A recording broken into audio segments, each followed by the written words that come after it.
Salut tout le monde, aujourd'hui je vais vous présenter le Raspberry Pi 5 et je vais vous expliquer pourquoi je l'ai acheté et pourquoi aussi d'un autre côté il n'est pas si intéressant que ça. Pourquoi le Pi 5? Le Pi 5 c'est donc l'évolution du Pi 4, sorti il y a déjà 4 ans, il y a également eu le Pi 400. Il faut savoir qu'il consomme déjà plus, on est sur du 27 watts au niveau de la lime, donc on est du 5 volts sur 5 ampères.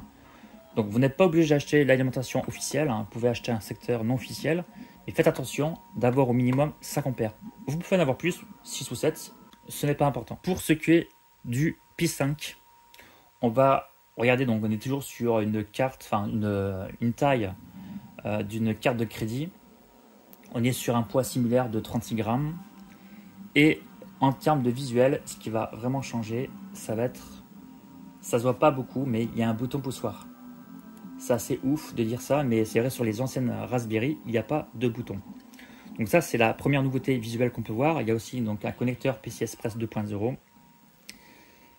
Et nous avons ici donc un connecteur, donc c'est un module d'horloge si tu veux, et que tu vas donc mettre une batterie en externe, donc ça se branche dessus. Et donc tu as un fil qui dépasse et tu as une pile qui permet d'alimenter. On va parler un petit peu du prix. Donc la version 4 Go qui est devant vous, qui coûte quand même 70 €. Donc 70 €, franchement, c'est le prix officiel entre guillemets, c'est le moins cher que j'ai pu trouver en France. Dans certains sites, vous l'avez carrément à 80 voire plus.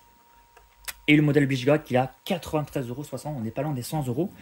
Et écoutez bien, on est quand même que sur une carte nue. Après, il faut acheter l'alimentation, il faut acheter la micro SD, la clé USB, etc., le boîtier.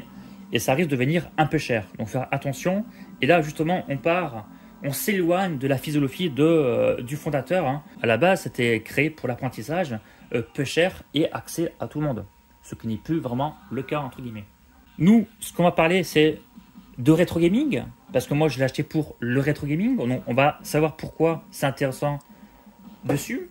D'après donc le fondateur, ce Pi 5 serait entre 2 à 3 fois plus puissant que le Pi 4.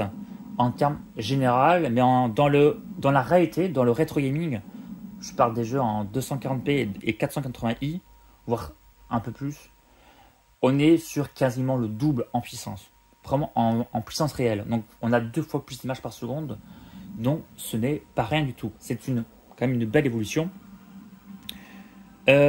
Justement, en parlant d'évolution, on a une nouvelle puce, une puce RP1, qui a été créé par le fondateur, justement, je crois que c'est la première fois.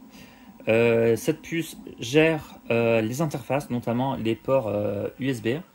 Donc nous, ce qui va nous intéresser, c'est qu'on va avoir des débits enfin optimales sur le port USB 3.0. Avant, quand on mettait deux choses, on avait vraiment des débits assez partagés. Donc ça c'est bien, normalement le port Ethernet, on a un débit un peu plus élevé. On est toujours en Wi-Fi 5, c'est pas très grave, malgré que la norme soit en Wi-Fi 6, on a le Bluetooth 5.0 dessus, ça ne change pas. On a par contre, ce qui va changer, c'est les HDMI, donc HDMI, donc toujours micro HDMI, 4K 60 fps, mais en plus vous avez le HDR.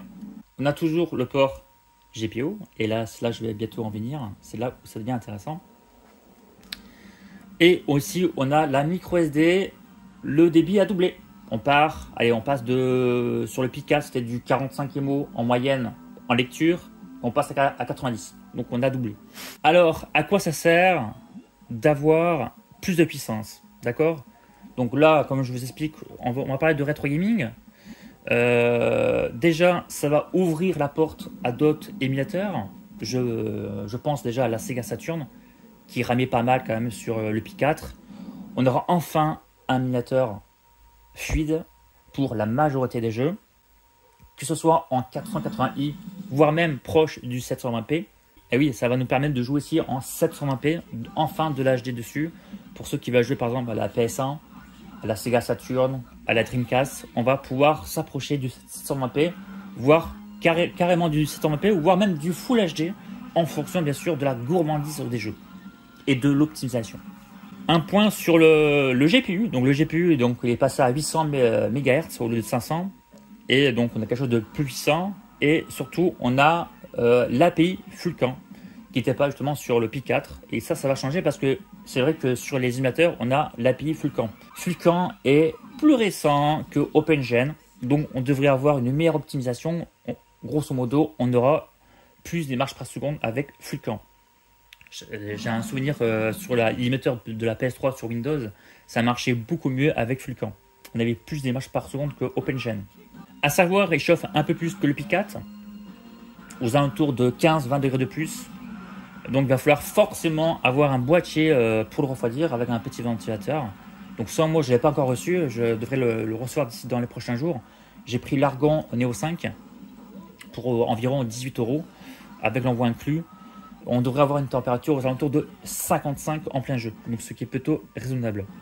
Je continue avec les émulateurs. On devrait plus tard, avec une mise à jour, avoir le STV, donc le Sega Video Game System, qui n'est pas...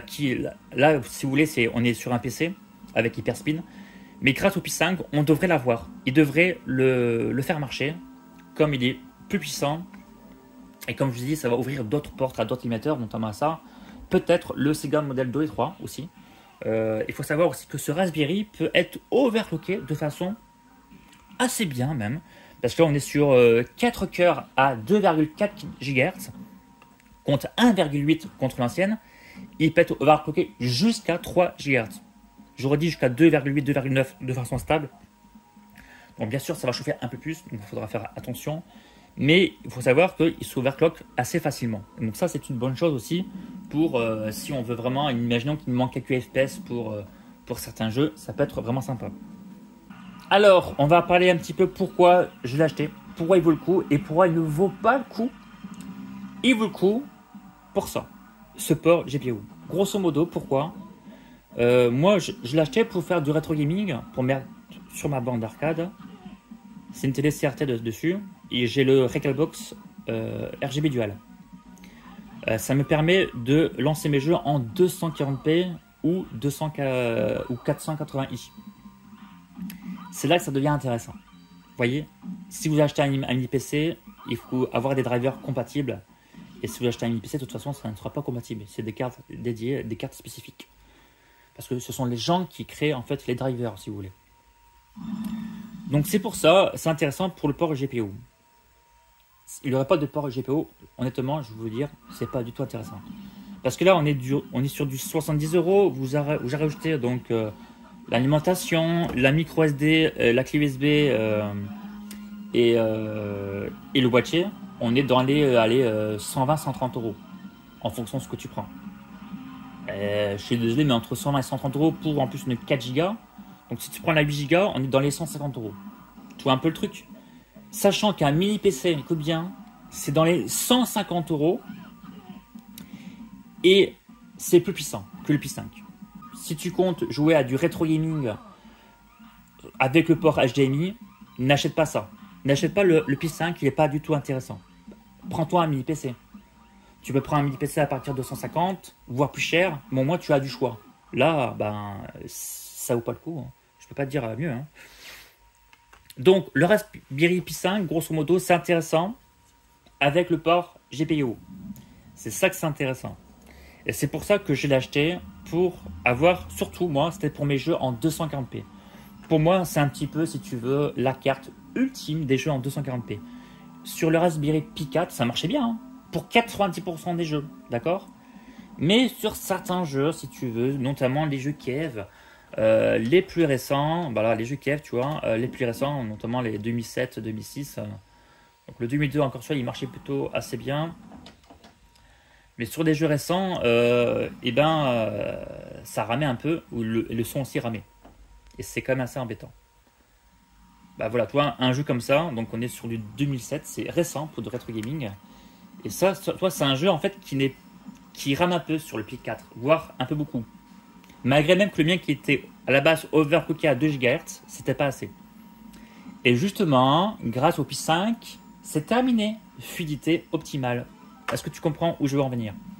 Grâce à mon Raspberry Pi 5, je vais enfin avoir une expérience optimale comme sur mon PC.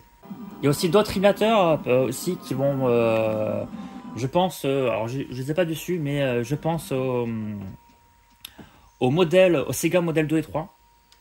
Parce que le Model 3, il est assez gourmand, il faut un PC à la base.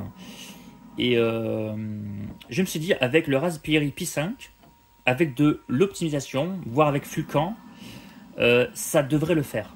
Ça devrait le faire. On devrait, même si c'est pas assez puissant, on pourra toujours le verrouiller à 2 Go 9 et jouer en 480i. Ça devrait le faire. Si c'est bien optimisé. Donc à voir, on verra bien, à voir. Après, bon, c'est pas, si ça passe pas, bon, c'est pas très important. Au moins, je sais que tous mes jeux 240p, ça marchera impeccable en tout cas. Je pense aussi également à la Dreamcast que les jeux passeront bien parce que actuellement sur le Pi 4 c'est pas encore ça.